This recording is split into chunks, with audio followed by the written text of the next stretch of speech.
I like Marcus Parsons, but I tell you what, I love Jalen Ramsey. That guy is a beast. I mean, he can cover, he can tackle.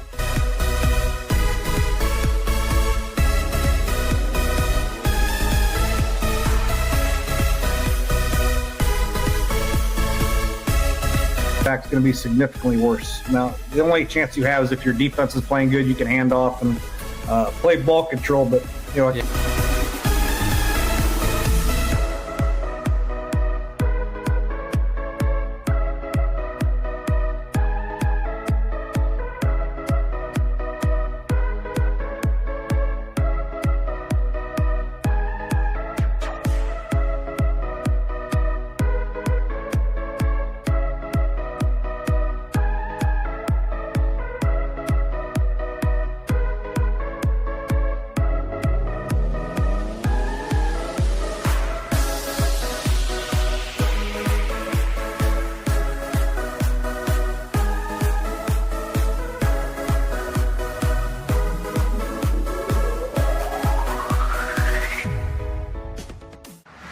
Welcome to the Everything Goes podcast with TAK, where sports get loud, the takes get hot, and nothing's off limits. From game day breakdowns to way too early predictions, we're bringing the energy every single episode. Buckle up, because over here, everything really does go. What is up, everybody? Welcome back to your favorite podcast, the Everything Goes podcast. I'm Tyler, that's Chris, that is Ace, and today, man, play USA. Kind of get that Haste theory, play Freebird as USA takes down Dominican Republic, which probably was one of the best games I've ever seen. It's more hype than a World Series. And yes, there is some controversy about the last strike, but at the end of the day, there was plenty of opportunities for DR to score runs, but it was an amazing game. Losers always have controversy. but they weren't complaining when those calls were going against the United States too. So whatever.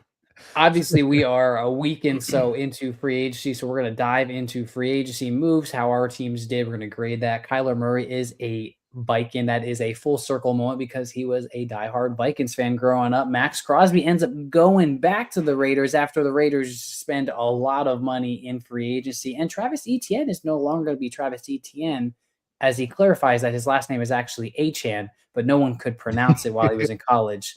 But guys, welcome back. Happy Monday. How are we feeling? It's Monday. Feeling good. Feeling good about everything for the most part. I got 2 Saturdays ago, I went to the beach and I got sunburned, and I've gotten sunburned my whole life. It is what it is. I woke up Monday after work. Chris. Monday after work, I took a shower and I had the worst experience of my life. And I'm not even joking as I say that. I had what is called Hell's Itch, and they describe it on Google as ants crawling in your back. And you can't itch it because it gets worse. And so you suffer for about 60 minutes to 3 hours, depending on who the person is. And it was the worst thing in my life. That's why I don't go to the beach. Is it like a rash or what is it? It's just a reaction to your nerves. Your nerves are damaged. It's telling your brain that it's itchy and it hurts. And so you have to try and figure out, put something on it. Benadryl worked.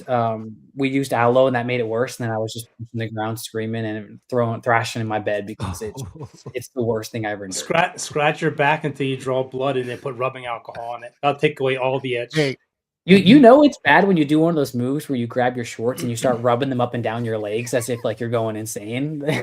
Because you can't itch the area. Oh, that's jock itch. That's a different kind of itch. Crap. It was the worst experience of my life. But go ahead, Ace. What are you gonna say?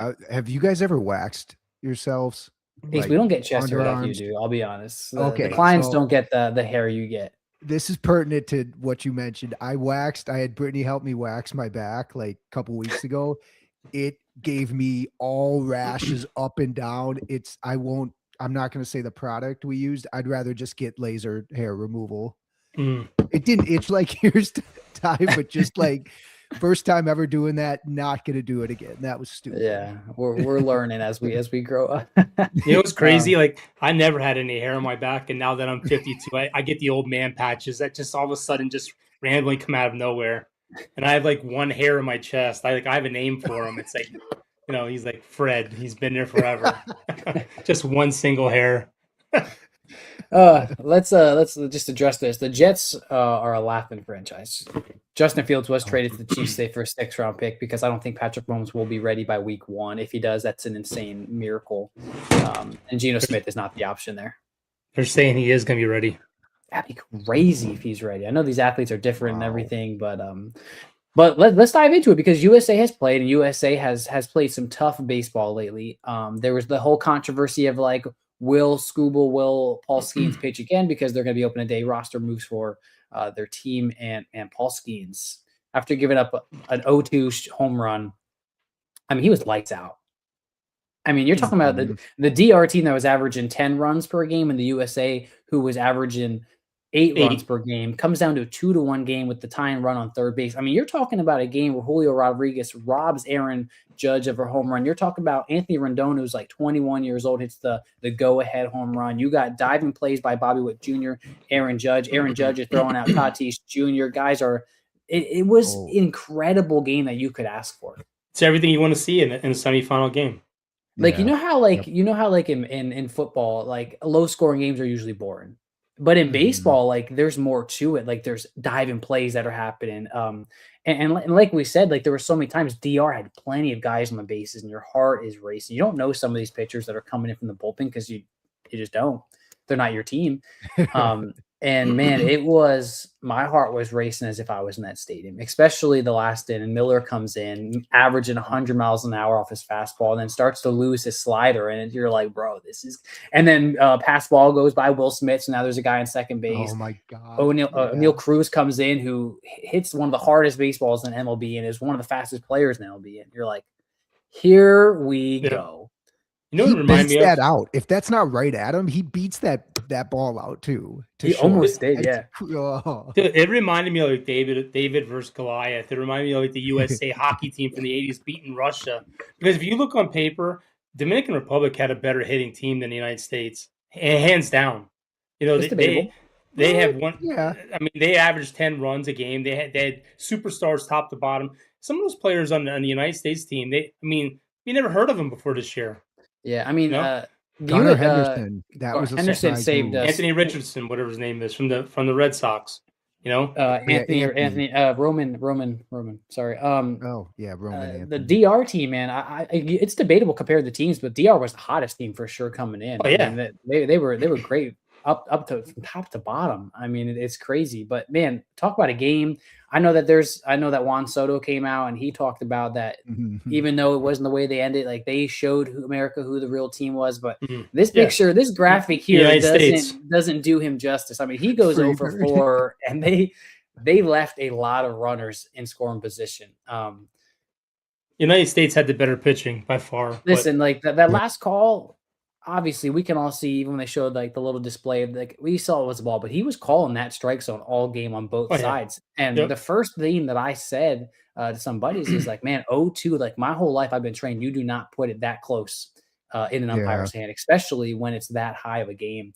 I mean, Aaron Judge was saying that was better than a World Series game, hands down. The atmosphere, the game, it's fun to watch. I love it. And I'm excited to see Italy plays Venezuela tonight. Italy is still undefeated, I think. I could be wrong about that. I wish we had someone to fact check. They are undefeated. Yep. And they beat USA last time. I don't know who. I forget what the guy's name is who is scheduled to pitch because the Screwball won't pitch for us.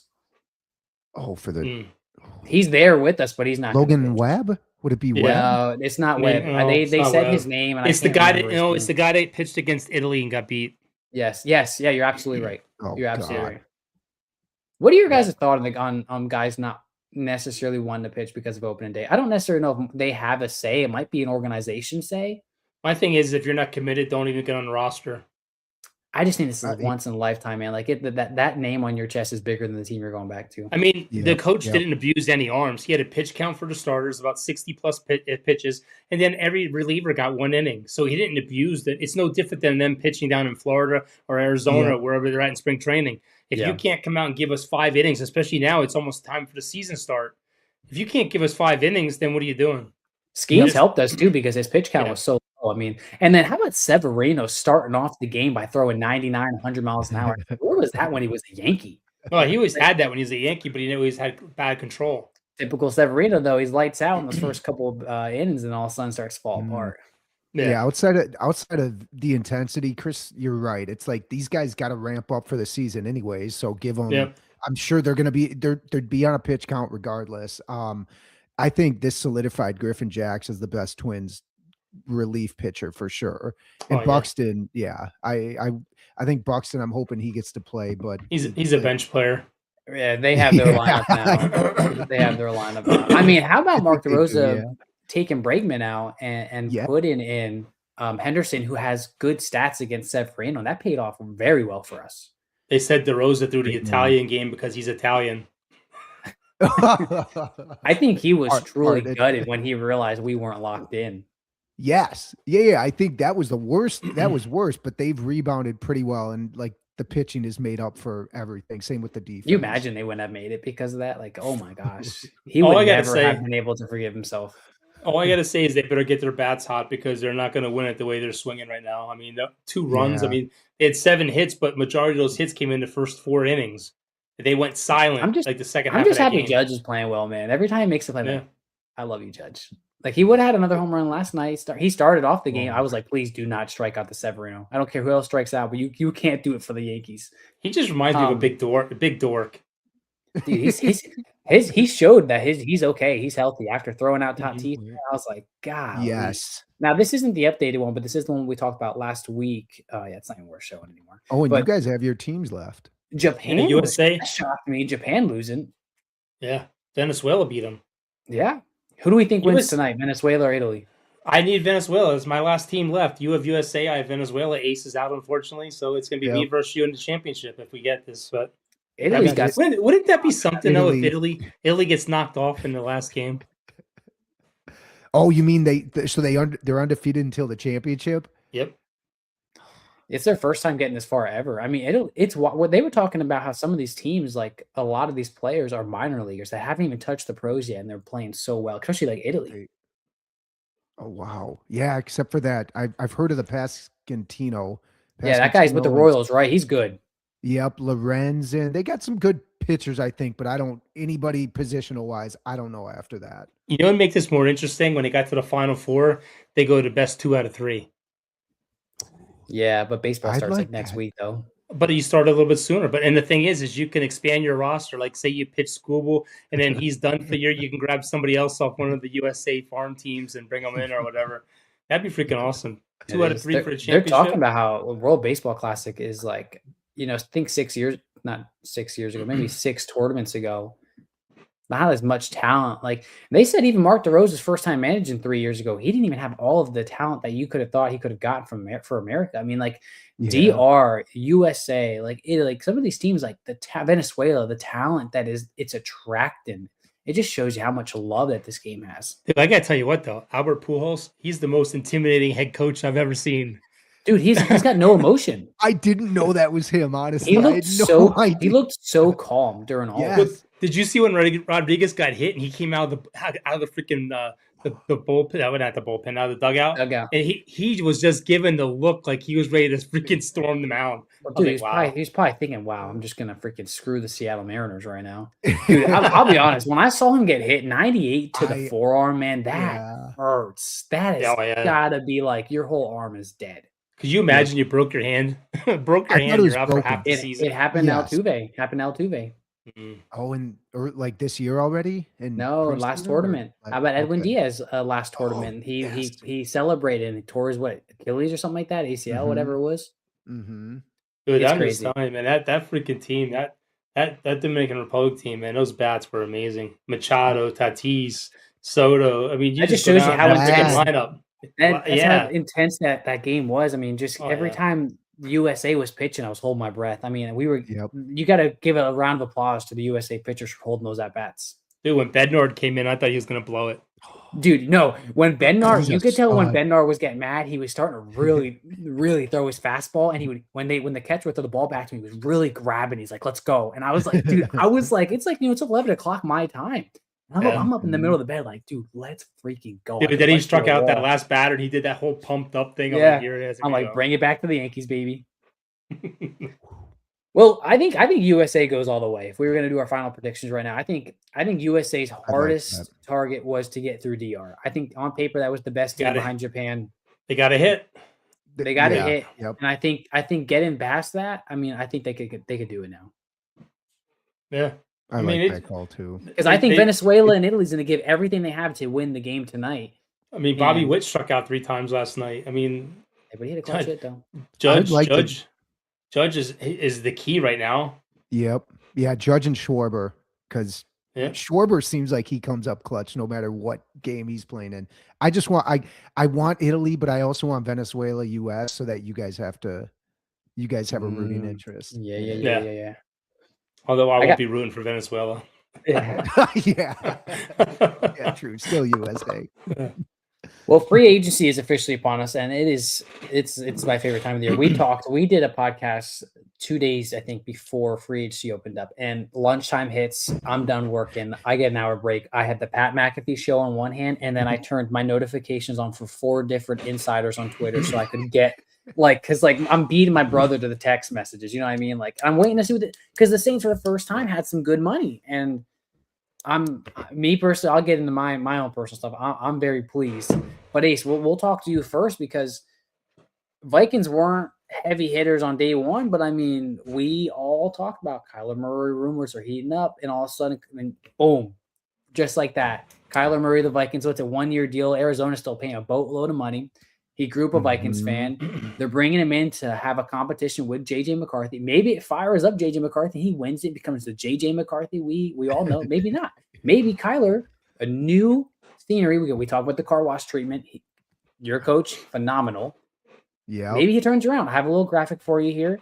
2019, 2025, the most scramble EPA, which is, by the way, refers to the total amount of expected points the quarterback has added on scramble runs. I like that company. Of course, Josh Allen's number 1. He's the best running back in the league. Oh my God, they're double. Like, look at how much him and Mahomes are double, pretty much. The next. I mean, like we talked about the stats, I think, on the last episode, like threw a bunch of touchdowns, like he's got the talent, like he's got the potential. I think that like he struggled in Arizona, but I also think like you hear some of the rumors in Arizona and you're like, don't necessarily know if they're a franchise that is trying to succeed or has the right people in the building to succeed. So maybe a change of scenery will be very good for Kyler. And I would imagine Justin Jefferson isn't too sad about this. That's so weird. Like the fact that last year they came out right away, said JJ's the starter regardless of the signings. And now this year it's almost leaving it up for debate competition wise. It'd be foolish if Kyler didn't get the starting job. He's getting paid $1.3 million this year. That's a steal. Cardinals are on the hook for the rest. We did 35 mil. We have like 20. So Darisaw, Byron Murphy, Jefferson, Hawkinson took a pay cut. They all restructured those other 3. Hawkinson took a pay cut. He's also going to be a free agent next year. They have, what was it, like 30, 38? Well, right now on the site, it says just under $6 million of cap space available. I think it's more than that once everything factors out with Jefferson, Darisaw, and Murphy, the restructures. Yeah. So I heard they have like 38 million available, which means they should be able to re-sign Grenard. If we want to move up for picks, I think we could do that. I still want Grenard. Yeah, I still want to. Say I want. Yeah, I want the Vikings to keep. I want him more, Ace. But yeah. Well, if the price is right, took your punter. I like the outlook. Yeah, God, you take him too for the price. Oh, what's he had a good year. It would be a travesty if Kyler did not start. I obviously I have no idea what guarantees were said. They're not going to release.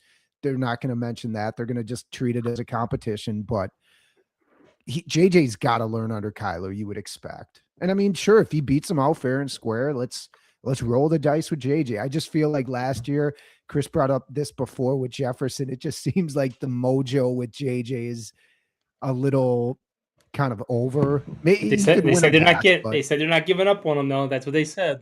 We'll our fact checker could not find any of the rumors though of JJ being able to seek a trade. Well, you better check your fact checker. Hey, so what would you grade the free agency so far for the Vikings? Obviously, not many I don't. They brought back Aaron Jones. Yeah, I forgot about that. It's time to move on from him. C plus. He's 31. They need a running back room. C plus. They didn't really go out and sign much, but they were dealing with some cap. I think Kyler builds a little fire in your stomach. Like, all right, like maybe I'm excited. He's a B-ish, like he's a B because of the value getting, but like, yeah, I love Aaron Jones, but it's kind of like all signs are pointing to the fact that we're going to try to draft Love or move up to get Love. You have to move up to get Love. I don't even think he's going to follow the Saints. I don't even think the Saints will take him anymore, but I think he's going to be top 5. Someone said our fact checker must be Noah. Yeah. So Ace said a C plus to a B. Dad, how are we feeling about Dallas? I know you guys traded some defensive linemen to the 49ers. You got a couple safeties. A plus, baby. You traded for Rashad Gary, which I love that move because I really wanted the Saints to go in for him. You couldn't get your hands on Max Crosby, which I don't even think I'd want to. I'm so glad that didn't happen. A plus, plus, plus. Keep that pluses coming. I'm excited. Seriously. Anything else that you want to add before we go into the draft? I'd like to see him add a linebacker. That way we can go into the draft and focus on the best available. I mean, we got a corner, we got 2 safeties, we got an edge, we got a nose tackle. I mean, I think we're in great shape for what's coming in the draft. I wouldn't mind seeing them trade in the 12 and 20 and getting Cleveland 6 and 39, and picking up that Burke kid from Texas Tech, getting an edge. Or if Sonny Styles is there, picking up Sonny Styles and picking up. I'd love to get Sonny Styles. Yeah, I think the Cowboys, everyone says, oh, we didn't do anything. We picked up 7 players. You know what I mean? We didn't go after injured players. I thought for sure you'd get Henderson. Yeah, and there's a statistic out there that people that overspend, their win percentage is like 0.437 or something like that.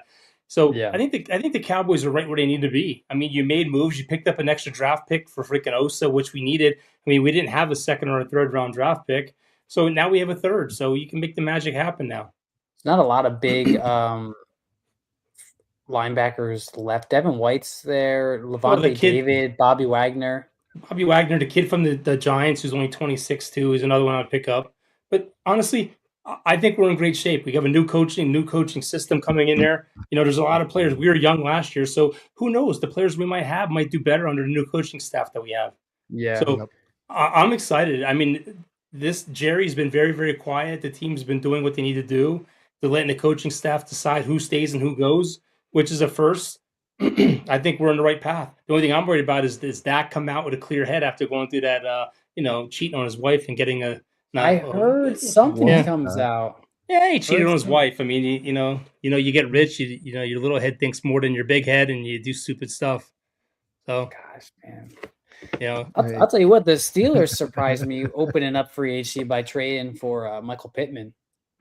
Yeah, and the Panthers. The Panthers got a lot of defensive weapons. Don't count the Giants. Yeah.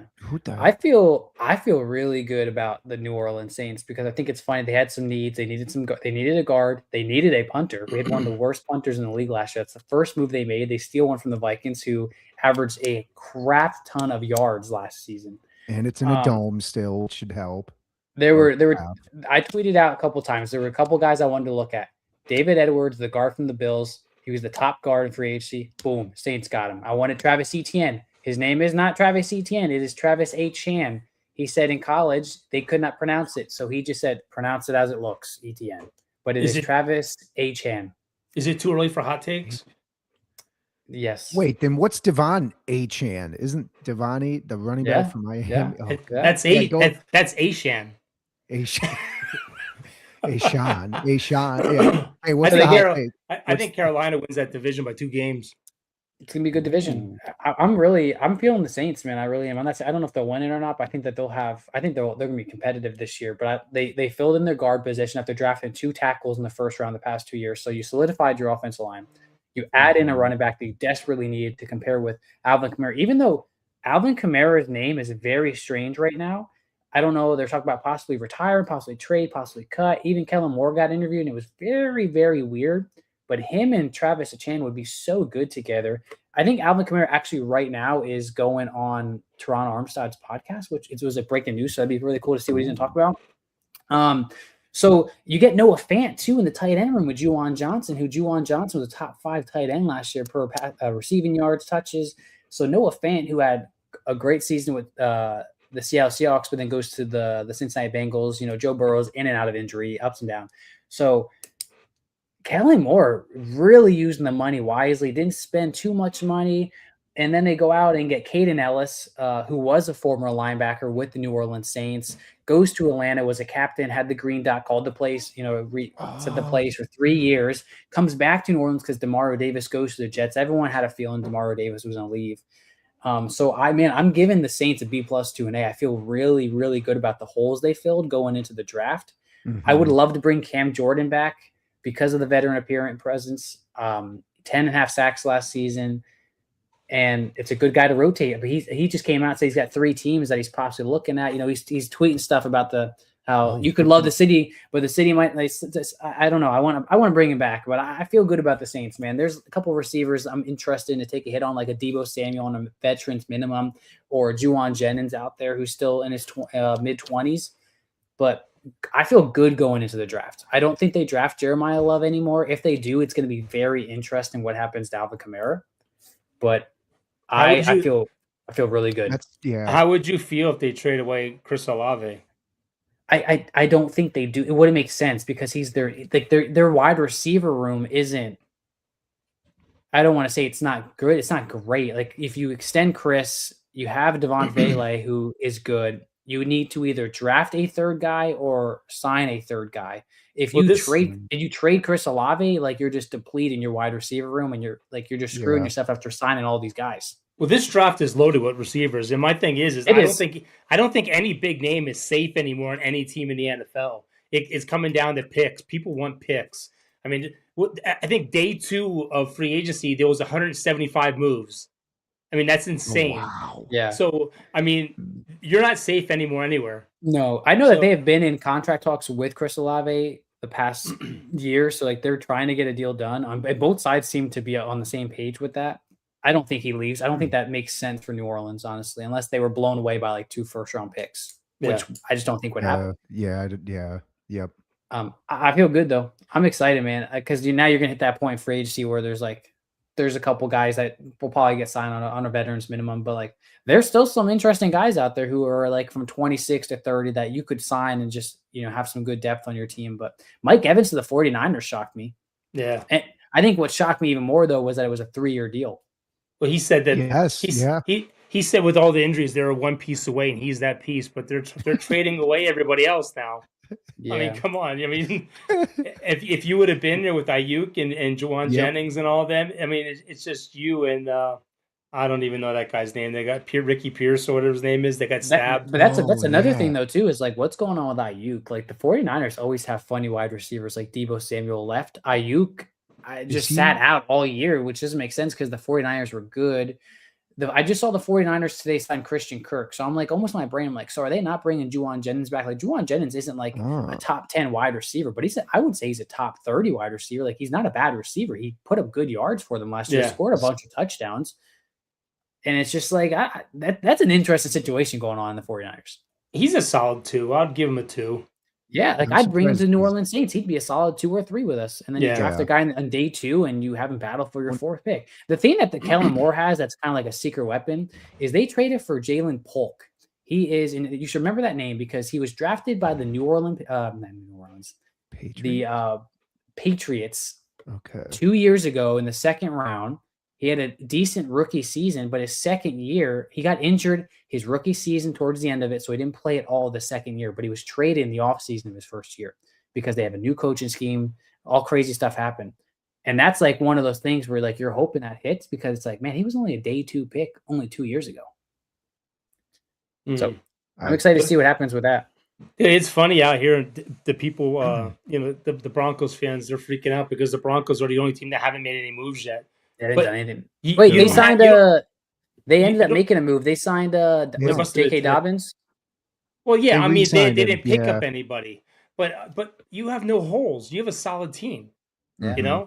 So I mean, if you're not making moves, that's a good sign. All these teams that are overspend like the Raiders, $280+ million, it's because they sucked. They're not guaranteed to win next year. No, they signed a lot of big players though. They took Quay Walker. I wanted Quay Walker from Green Bay. He was a good linebacker. Look at are they better than the Chargers? Are they better than the Broncos? And are they better than Kansas City? I'll tell you what, man. It's tough. If Crosby's ready to go and he stays, and they got Quay Walker, like they got these defensive players that if they hit on Fernando Mendoza where he comes in and he's already solidified where he's gonna win you some games. Mm-hmm. But they're saying he might not even be the starter. They're talking about bringing Kirk Cousins to be the starter for next year. That's not bad news either. Let him learn. Yeah. Let him learn. Why not? Yeah. Wait, how about Tua getting released from the Dolphins, and then they sign Malik Willis, who's almost identical to him, and then Tua goes to Atlanta, and he's going to compete with Penix Jr. But that's a steal. Another one for $1.3 million. Oh, yeah. Absolutely. Like if the Saints didn't have Tyler Shuck, I would have been like, hey, why not bring him in? I mean, what do you have to lose? You're going to sign him for a 1-year cheap deal. Mm-hmm. What was I going to say? I didn't know Kirk Cousins was potentially to the Raiders. Raiders are in a terrible division for that. They got all young QBs. I think the oldest QB, Mahomes, just turned 30. So good luck. My source told me it's either going to be the Raiders or it's going to be the Colts, where he's going to go there and start until Daniel Jones is ready. Okay. I mean, the Saints haven't received any calls for Derek Carr, so I think he just wait out. And that's amazing because it just shows you how bad he is. Man, Kansas City, man, get in. Walker. Kenneth Walker. Kenneth Walker, yeah. Kenneth Walker. I don't mind. I don't mind the Justin Fields move for a 6th-round pick just until Mahomes is ready. I don't really necessarily mind that. Yeah, but the thing that sucks about Kansas City is their whole secondary got freaking just ripped apart and taken to the Rams. I mean, they just took everyone, all their starters from the corners and the safeties are gone. Who was How about the Titans? The Titans just released Snead after signing him to a 4-year deal after trading for him from the Kansas City Chiefs 2 years ago. I bet he ends up back. Well, who knows? Or he ends up in the Rams because the Rams stole all the Kansas City cornerbacks. Yeah. That's a guy that I'd be interested to look into. Yeah, for sure. Dude, there's the Rams loaded up. The Rams loaded up for Stafford's last run. The Rams loaded up. They are a scary team. Their defense looks really good. And they're actually talking about freaking who's that? Who's the guy that's there from Green Bay? That receiver, I can't remember his name.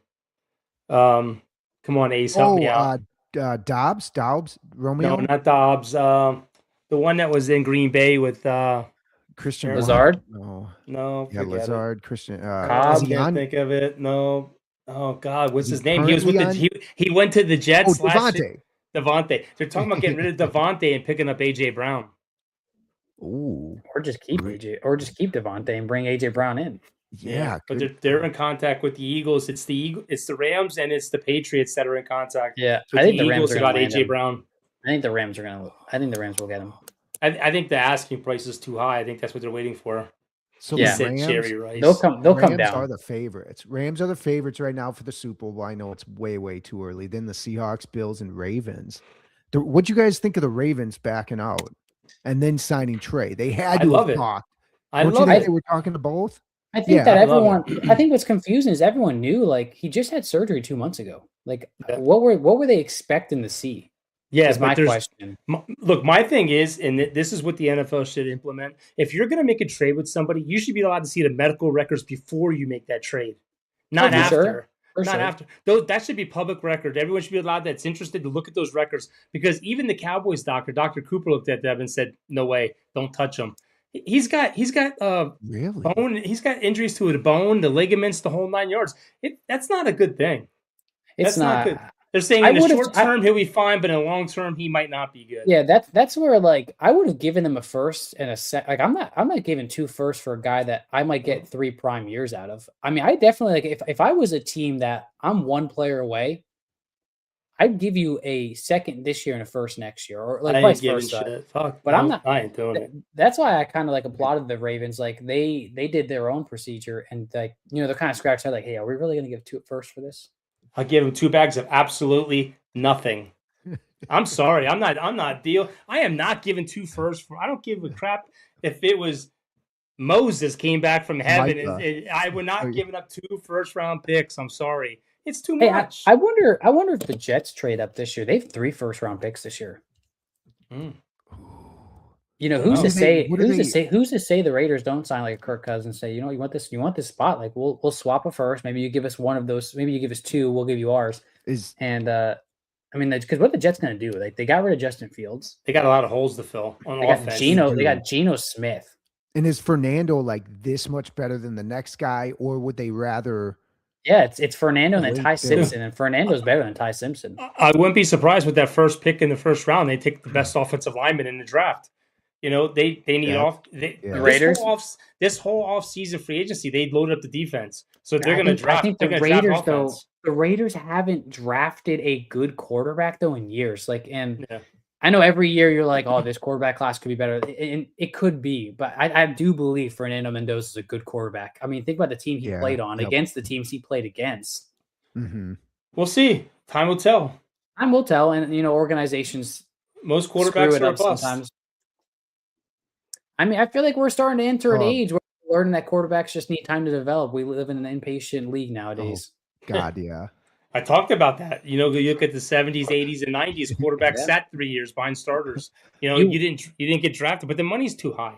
You can't have a quarterback making $30, $40 million a year sitting on the bench. Because when you watch that Cowboys documentary and you watch Troy Aikman go up and down where they lost and they won, if that was nowadays, they would have signed someone else. They would not have waited. And they 1 in 15 their first year. Troy Aikman believes there's so many quarterbacks in this league that if organizations actually gave them time to develop, they would be decent quarterbacks, if not great quarterbacks. But you don't have the time as an organization nowadays where you're paying all this money. You need to win now. You got the fans on your back. The Cowboys were 1 in 15. The next year, they made the best trade in football history with the Minnesota Vikings, baby. And we sent Herschel Walker to Minnesota for 21 picks or some crazy thing. Yeah. And we started our destiny, baby. Yep. Hey, last thing before we end the podcast, what is one guy you would like your team to draft in the first round after that first wave of free agency? I'll go first. I was high on Jordan Love. And now I would love a Sonny Styles or a Caleb Downs or a Cardinal Tate. One of those three. I'm leaning more towards the star of the defensive side because we lost Alontae Taylor to the Tennessee Titans. He went back home, which everyone figured he would. So that's where I'm at. Get Love. Trade up and get Love. And if you can't get enough, get that Downs guy out of the safety out of Ohio State after Harrison Smith left. I think that would be. Either one of those guys are not going to be there for you. Oh, damn it. So we're going to have to trade up no matter what they are. What do you got? Like the 16th, you said? 16th pick or something? 18. Yeah, he won't be there. So those two guys are going to the top 10. Downs is too? Damn There's a lot of mock drafts coming out now, though, where there's like 3 offensive linemen all of a sudden that might be drafted in the top 5, which would, if Reese falls to the Saints, I'd happily take Reese. I'd take Sonny Styles. I would take there's some guys that might drop. Oh, sorry. I just got excited because I just saw a mock draft where they didn't have Reuben Bain or Bailey, the edge from Texas Tech, being drafted in the top 5. If one of those edges falls to the New Orleans Saints, give me him. Give me a fresh edge, baby. Bain, Bailey, that Burke, I think it is from Clemson or whatever. And because you know why Bain's going to be good? Because everyone's making fun of his arms. He's like, my arms have never been a problem, but you go to the combine, they want to measure every ounce of your body. Yeah. Look, honestly, for the Cowboys, if those 2 edges and Sonny Styles isn't there, I'm trading back. I'm going to trade back, get more. I want to get whoever's late first round pick and their second, and then I'll just pick late in the round. Yeah, there's a lot of wide receivers too. You can get in round 2. A lot of wide receivers in round 2. Yep. Cowboys they need a cornerback. So if we can get a good cornerback, if Sonny Styles isn't there, pick up a cornerback. But I'm a big fan of trading back. If the right people aren't there, trade back and get more picks. Some cornerbacks you should watch is Pons from Indiana, and there's a guy from Miami. He's literally like his resume is just full. I want that Mansour Delane from LSU or that kid from Tennessee. Tennessee's good too. McCoy. What about you, Ace? Titan. I didn't realize the Titans need a running back, and they're projected to take Love. I don't think he's there. I think he's safety. We need or go deep. I don't really know a lot of the. I think the Titans would be smart to do an offensive lineman, in my opinion. Cam Ward. Go ahead, Ace. Though, sorry. Any safety. I don't care. Just get the next best safety over Caleb if Downs is gone. Or there's a safety from Oregon. No, what's Toledo? Yeah. Is it Toledo? Oh, this guy, Toledo. They have mock draft us. The Vikings grabbing He's supposed to be really good. But a kid from Oregon ran a 4.2. Was it a 4.31? Oh, really? Yeah. Whoa. So you're looking for a safety or some kind of high-end defensive player. Yep. Even center, because now Ryan Kelly retired because of concussion. So I would say either a safety, but I haven't paid. You guys know way more about the draft prospects than I do. Yeah, because a running back you should watch is the kid from Arkansas State, Washington Jr. He's a guy that's flying up on the draft boards. He was more of a 3rd to 4th round pick, and now he's flying up the draft boards. That is a guy that you could get ace in the 2nd round, trade up in the 2nd round, and get him to go with Aaron Jones. Okay. He ran a great 40. He had some great tape for him at Arkansas State. It's a good kid. I'm gonna watch some tape then. And the backup to Jordan Love is supposed to be really good. He had like 14 touchdowns. He's like the heavy hitter that would score on the goal line. Penn State also has 2 running backs that a similar thing that's really good. But man, do some draft simulators. I love doing a good draft. Oh, dude, so do I. I like the ones that you can trade and everything. I sit there at work and do them all day, dude. But then I get so excited because guys fall into my lap. I'm like, dude, like this better happen, and they probably won't. But you're like, what would I do if I was the GM? I'm like, oh my gosh. I tell you what, I wouldn't do is I wouldn't overpay. I'm not overpaying for anybody. No. But man, I love this. USA, the finals are tomorrow. We'll see the winner of Venezuela and Italy tonight. March Madness Thursday. March Madness is starting, so we'll begin to talk about that process. Michigan coming in at the number 1 seed in their side. Let's see else. We'll continue to monitor the free agency market. And man, dude, just before you know it, camp will be starting. Baseball starting next opening days next week. San Francisco and the Yankees do an opening night. Oh, it is. Okay. Minnesota can't do that. Minnesota can't do that because it'll be below 0. Yeah, it'll be below 0. And there's too much crime. No. What we should do is we should do a bracket, but we'll just do our final 4 instead of going through the whole bracket. You each come up with a final 4, and then we'll see who gets closest. Okay. Go Lehigh. Text it. Yeah. Whenever. Yeah. We'll get them in. We'll text each other before Thursday. Yeah. I think. Well, don't forget to check us out on social media. Everything goes on Instagram, Facebook, and on X, Twitter, whatever you prefer to call it, YouTube. Shout out to Brazil. Shout out to Brazil. One of our favorite people that watch us. But man, yeah, we love you guys, and we'll see you guys. I'll be in San Francisco for opening weekend. Yankees suck. Screw you, Matt. We'll see you guys next time on the Everything Goes podcast.